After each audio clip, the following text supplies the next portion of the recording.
शांति धारीवाल बने 3 बार मंत्री, 4 बार बने विधायक, 1 बार रहे कोटा के सांसद। गहलोत के लिए आलाकमान से भी भिड़ गए। वकील से जन नेता तक का किया सफर तय। राजस्थान की राजनीति में अशोक गहलोत के सबसे भरोसेमंद। छात्र राजनीति से की राजनीति की शुरुआत, वकालत को बनाया पेशा। 1984 में बन गए थे कोटा के सांसद, 4 बार बने विधायक और 3 बार रहे कैबिनेट मंत्री। और जब अशोक गहलोत सरकार पर सबसे बड़ा राजनीतिक संकट आया तो कहा जाता है उन्होंने अपनी पूरी राजनीतिक साख दांव पर लगा दी। जिन्हें कोटा का विकास पुरुष कहा जाता है। हम पीके टाइम्स की इनसाइड स्टोरी में बात कर रहे हैं पूर्व मंत्री शांति धारीवाल के राजनीतिक सफर की। नमस्कार, मैं हूं नीरज बेहरा और आप देख रहे हैं पीके टाइम्स। जन्म 29 अक्टूबर 1943 कोटा कॉलेज के छात्र संघ अध्यक्ष रहे। 1972 में कांग्रेस से जुड़े, 9 बार टिकट मिला, 5 बार चुनाव जीते। पूर्व मंत्री शांति धारीवाल का जन्म 29 अक्टूबर 1943 को कोटा में एक जैन परिवार में हुआ। उन्होंने कोटा से बीए और एलएलबी की परीक्षा पूरी की, पेशे से वकील बने, लेकिन उनका असली सफर अदालत से नहीं छात्र राजनीति से शुरू हुआ। 1965 में छात्र संघ अध्यक्ष बने, यहीं से उनका राजनीतिक सफर शुरू हुआ। विधायक बनने से पहले 1972 में वे कांग्रेस पार्टी के जुड़ गए। करीब 2.5 दशक तक जिला कांग्रेस प्रदेश में अलग अलग जिम्मेदारियां निभाई। यही संगठन में उनका जो अनुभव था उनकी सबसे बड़ी ताकत बनी। वर्ष 1984 में उन्हें कांग्रेस ने कोटा से लोकसभा का टिकट दे दिया। सामने थे भाजपा के मजबूत कदावर नेता कृष्ण कुमार गोयल, लेकिन धारीवाल ने करीब 54,000 वोटों से उन्हें हराकर जीत दर्ज कर सबको चौंका दिया। 1993 में बने पहली बार विधायक। 1998 में कोटा उत्तर से जीता चुनाव। यूडीएच मंत्री बने। 2008, 2018 और 2023 में भी विधायक हुए निर्वाचित। 3 बार बने गहलोत सरकार में मंत्री। शांति धारीवाल पहली बार 1993 में विधायक बने। इसके बाद धारीवाल ने 1998 में कोटा उत्तर से चुनाव लड़ा और उस समय के बीजेपी के दिग्गज नेता ललित किशोर चतुर्वेदी को करीब 24,715 वोटों से हराया। राज्य में अशोक गहलोत की सरकार बनी। वे शहरी विकास एवं आवास मंत्री बने। इसके बाद के चुनाव में 2005 का चुनाव हारे और वर्ष 2008 के चुनाव में धारीवाल ने बीजेपी की वरिष्ठ नेता सुमन श्रृंगी को चुनाव हराया। वर्ष 2013 के चुनाव में बीजेपी के प्रहलाद गुंजल से कोटा उत्तर सीट से हार गए। इसके बाद वे 2018 और 2023 के विधानसभा चुनाव में लगातार 2 बार कोटा उत्तर सीट से जीते और दोनों ही बार उन्होंने बीजेपी के दिग्गज नेता रहे प्रहलाद गुंजल को हराया। हालांकि विधानसभा चुनाव के बाद प्रहलाद गुंजल कांग्रेस में शामिल हो गए और लोकसभा का चुनाव कांग्रेस के टिकट पर लड़ा। सबसे खास बात है कि शांति धारीवाल गहलोत सरकार में तीनों ही बार मंत्री रहे, कभी यूडीएच, कभी संसदीय कार्य मंत्री, और राजस्थान के विकास के नए आयाम लिखे। कैसे बने गहलोत के सबसे भरोसेमंद नेता? आलाकमान से क्यों ली थी दुश्मनी मोल? गहलोत ने भी निभाया धर्म। राजनीति केवल चुनाव जीतने का नाम नहीं होती, सबसे बड़ी पूंजी होती है विश्वास, और यही विश्वास शांति धारीवाल ने अशोक गहलोत का जीता।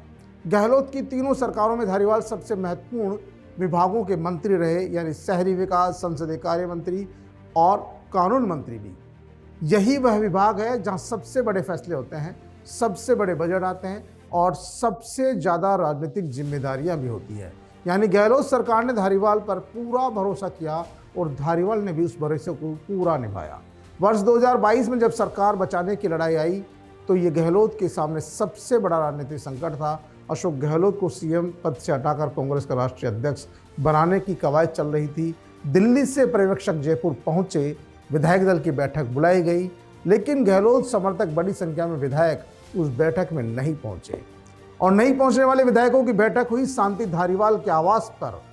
उस घटनाक्रम को कांग्रेस आलाकमान ने अनुशासनहीनता मानी और धारीवाल सहित कुछ नेताओं के खिलाफ नाराजगी भी जताई, क्योंकि ये एक तरह से सीधा सीधा आलाकमान के खिलाफ खिलाफत करना था, क्योंकि आलाकमान का कोई आदेश हो और उसे नहीं माना जाए, जबकि धारीवाल को पता था कि आलाकमान से सीधा टकराव है और इससे उनका राजनीतिक सफर प्रभावित हो सकता है, भविष्य की राजनीति खराब हो सकती है। लेकिन इसके बावजूद उन्होंने परवाह नहीं की और सिर्फ अशोक गहलोत के कहने से तमाम बातें उन्होंने की, लेकिन धारीवाल ने इसकी पैरवी नहीं की।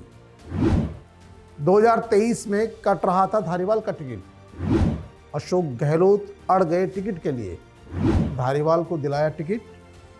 वर्ष 2023 विधानसभा चुनाव से पहले चर्चा थी कि कांग्रेस आलाकमान धारीवाल का टिकट काट सकता है। राजनीतिक हलकों में यह भी कहा गया कि 2022 के घटनाक्रम की वजह से उनके नाम पर आपत्ति थी और आपत्ति हुई भी।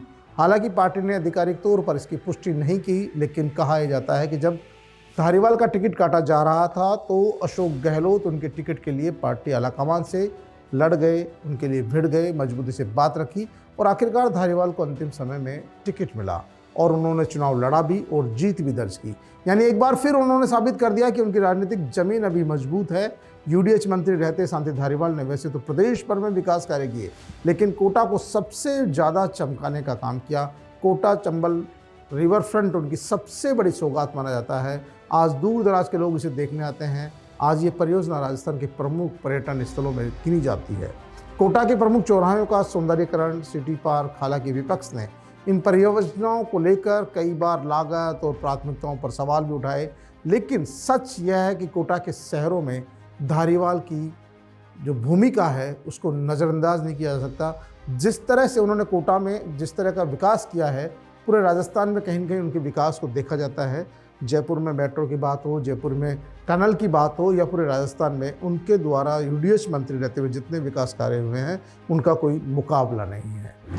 गहलोत के संगठन और रणनीतिकार रहे, कई बार विवादों में आए। गहलोत बने ढाल, सदन में भी रहे, हमेशा बयानों के लिए चर्चा में। राजस्थान की राजनीति में शांति कुमार धारीवाल केवल एक मंत्री नहीं रहे, वे अशोक गहलोत के भरोसे, संगठन और रणनीति की राजनीति के अहम चेहरा रहे। वे कई बार विवादों में भी आए, आलोचनाओं का सामना भी किया, लेकिन गहलोत का विश्वास शायद ही कभी खोया। अब देखना होगा कि आने वाले चुनाव में धारीवाल की क्या भूमिका रहती है। वैसे तो अमरदुराज हो चुके, वे कांग्रेस की रणनीति का केंद्र बने रहेंगे या फिर उनके बेटे, बहू या फिर कोई और नया चेहरा सामने आएगा। फिलहाल तो राजस्थान की कांग्रेस में वो एक विधायक के तौर पर, पार्टी में संगठन के नेता के तौर पर बड़ी भूमिका निभा रहे हैं। शांति धारीवाल को गहलोत का सबसे भरोसेमंद सिपाही सालार कहना सही होगा। अपनी राय में कमेंट जरूर लिखें। अगर वीडियो पसंद आया तो लाइक करें, शेयर करें, चैनल को सब्सक्राइब करें। इनसाइड स्टोरी में आज के लिए इतना ही। फिर हाजिर होंगे किसी नई शख्स की कही अनकही कहानी के साथ। तब तक के लिए नमस्कार।